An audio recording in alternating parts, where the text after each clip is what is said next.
Ahora, entrevista en Hora Cero. Bueno, seguimos en Hora Cero Periodismo Político, como hacemos siempre, tenemos una nueva entrevista. Quiero presentar nada menos que al director del Ente Único Regulador de Servicios Públicos de la Ciudad de Buenos Aires y el máximo referente de la agrupación peronista blanca. Me estoy refiriendo a Fernando Barrera. Hola Fernando, bienvenido a Hora Cero Periodismo Político. Estoy acá con Hernán Harris. ¿Cómo estás vos? Gracias por atendernos. ¿Qué tal? ¿Cómo están? Buenas noches. Un placer.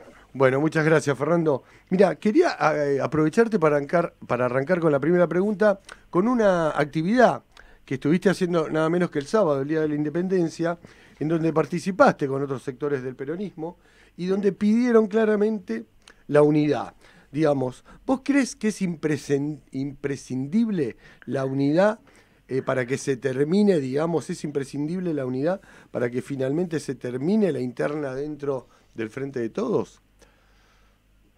Sí, por supuesto. A ver, primero comentar que la actividad es una actividad que varios dirigentes de distintas organizaciones sindicales, sociales, incluso organizaciones de derechos humanos, nos reunimos pensando, obviamente utilizando como excusa la fecha patria, en donde manifestamos la importancia de recuperar los conceptos de la independencia en un proceso de país en el cual tenemos que discutir la forma de construir una nueva independencia, dadas las dificultades que tiene nuestra nación, que viene arrastrando desde hace tiempo, convencidos que esa independencia se sostiene sobre la cultura del trabajo.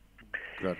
Y otro de los puntos en los cuales nos coincidimos todos los que estuvimos en ese encuentro, que organizamos en particular con Alejandro Amor y nosotros, tuvo que ver, por supuesto, con el concepto de la unidad. Está claro que es necesario, más allá de las diferencias que dentro del campo nacional y popular tenemos los distintos sectores o puedan tener los distintos sectores, forjar un espacio de unidad lo más amplio, contenedor de las diferencias y de todo el espectro del campo nacional es un requisito sine qua non para afrontar los desafíos de gobernar y por supuesto de planificar una gestión que nos garantice o nos permita poder seguir haciéndolo en el 2023, ¿no? Es Claro, decir, exacto.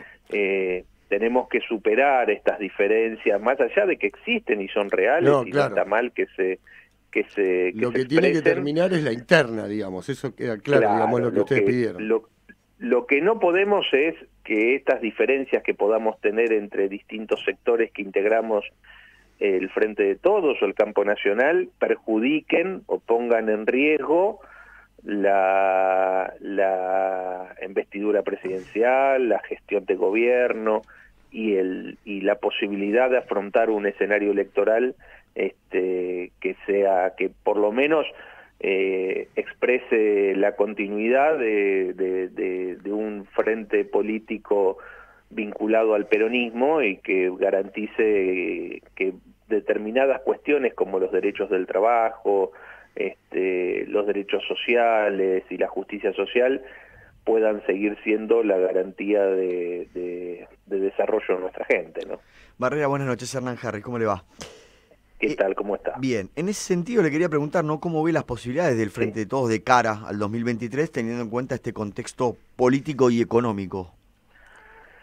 Bueno, es un contexto difícil, sin lugar a dudas, por todo lo que ya es de público conocimiento, ¿no? Es decir, hay cuestiones que a nosotros nos preocupan muchísimo, y tiene que ver con la inflación, que tiene que ver con la economía, con la necesidad de recuperar el trabajo, algo que si bien se ha generado a partir de la salida de la pandemia, todavía no logramos alcanzar los valores de empleo que había previo a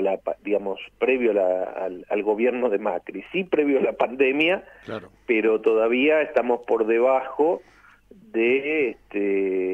del nivel de empleo que había previo al gobierno de Mauricio Macri. Pensemos que durante el gobierno de Mauricio Macri se perdieron aproximadamente 170.000 empleos genuinos, y todavía nos está costando recuperarlo después de la pandemia, ¿no? Volvimos al escenario anterior a la prepandemia.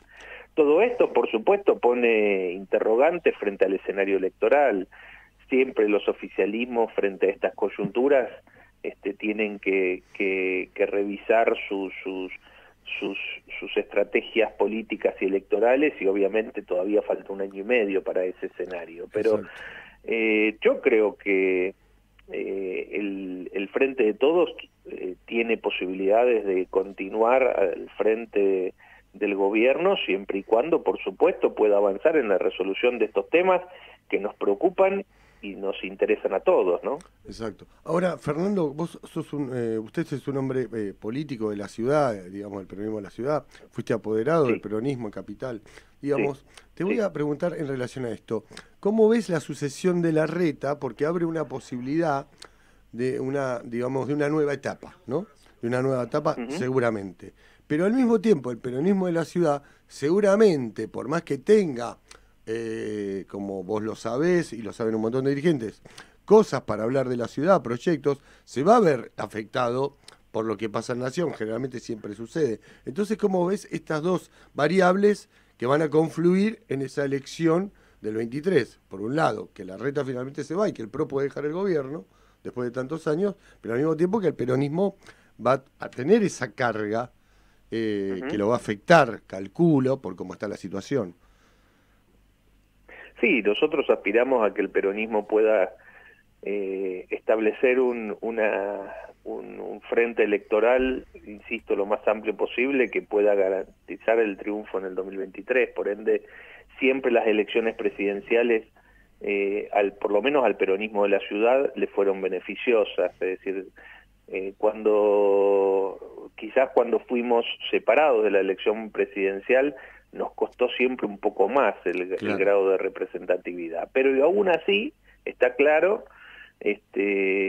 acá la discusión tiene que pasar por la construcción de un proyecto político de ciudad, que es algo que venimos sosteniendo desde hace tiempo, que plantee verdaderamente una alternativa para la ciudadanía porteña. Nosotros no podemos seguir encorsetados en los votos de siempre, o sea, tenemos que interpelar a los sectores medios, interpelar a todos los sectores de la sociedad porteña, a quienes hoy están siendo perjudicados por una gestión que yo lo que siento es que la gestión de la Ciudad de Buenos Aires hace ya unos cuantos años que ha tomado una parálisis, por lo menos en las grandes transformaciones.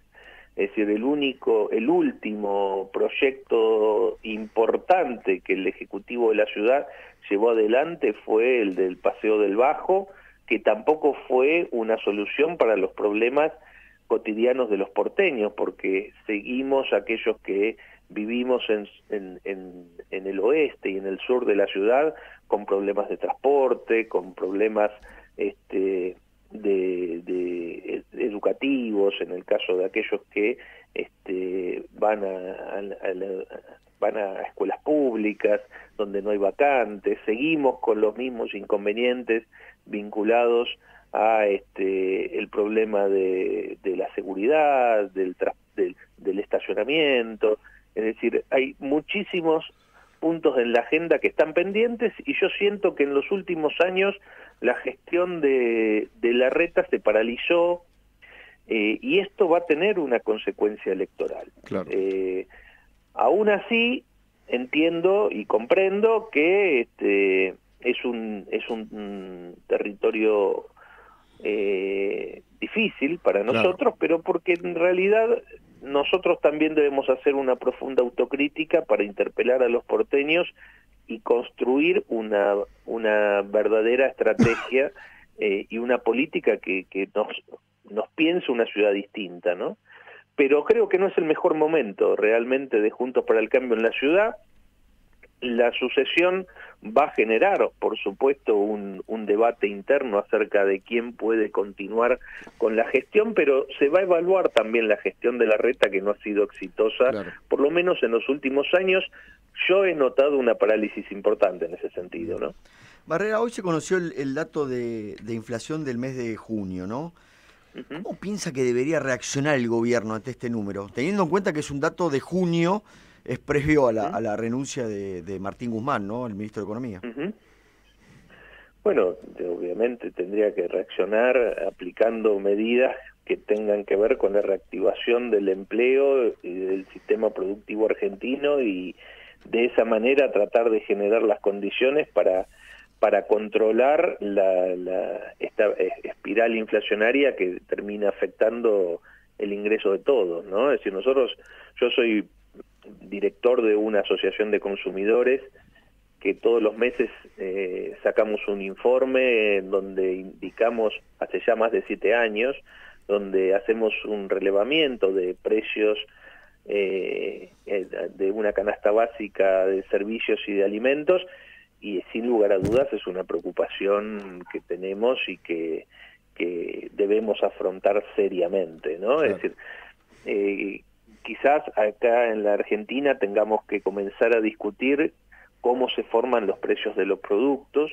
Tendríamos que tratar de poner un límite a la especulación en el sistema de comercialización, en un proceso de inflacionario como el que tenemos, en el que muchas veces lo estamos viendo en las góndolas de los supermercados, hay faltantes de productos de primera necesidad como consecuencia de la dificultad de establecer un valor de los productos. En un marco inflacionario, tanto los productores como los que integran la cadena de comercialización, antes de poner en oferta un producto, tratan de especular acerca del valor que van a tener en el mercado según las variaciones que tenga la economía, la inflación y el tipo de cambio.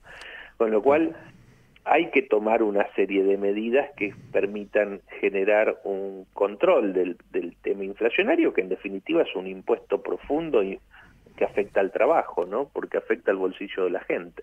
Fernando, te queremos Con esta inflación no vamos a tener crecimiento.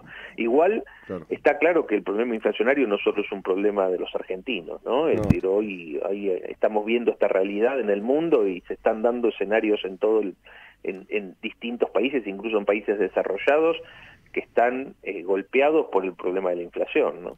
Fernando, te queremos agradecer muchísimo esta comunicación con Hora Cero Periodismo Político, ¿eh? Al contrario, es un placer para mí siempre estar en contacto con ustedes, ¿eh? Muchísimas gracias. Pasó por Hora Cero Periodismo Político Fernando Barrera, director del Ente Único Regulador de Servicios Públicos de la Ciudad y máximo referente de la agrupación peronista Blanca.